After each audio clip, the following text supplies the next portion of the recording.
Checking এর সময় গাড়ি থেকে গাঁজা উদ্ধার এবং আটক চালক সহ মোট 2 জন। এ বিষয়ে কমলপুর থানার ওসি সঞ্জয় লস্কর সাংবাদিকদের মুখোমুখি হয়ে জানান, বুধবার কমলপুরের শ্রীরামপুর নাকা চেকিং এর সময় খোয়াই দিক থেকে আসা AS01EG8375 নম্বরের গাড়ি থেকে 50 প্যাকেট গাঁজা উদ্ধার করে পুলিশ, যার ওজন আনুমানিক 61 কেজির সাথে আটক করা হয় গাড়ির চালক সহ আরও একজনকে।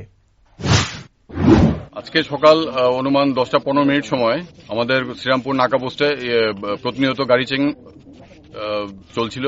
আজকেও সেভাবেই গাড়ি চেকিং চলছিল। তৎসময় আমাদের একটা যে নাকা পুলিশ টিম যে আছে তারা লক্ষ্য করে যে একটা গাড়ি খুব ব্যাগতিকভাবে খোয়াই দিক থেকে আসছিল।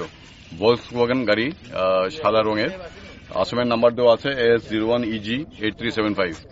তো সন্দেহজনকভাবে গাড়িটা আসছিল দেখে আমাদের নাকা পুলিশ টিমটা গাড়িটাকে আটক করে এবং থরলি এটাকে যখন চেক করে তখন পেছনে বাম্পারের দিকটাতে কিছু খয়েরি রঙের প্যাকেট নজরে আসে, যেটাতে গাঁজা এবং গাঁজার গন্ধ স্মেল পাওয়া যাচ্ছিল। সেই প্যাকেটগুলা দেখে আমাদের নাকা টিম আমাকে খবর করে।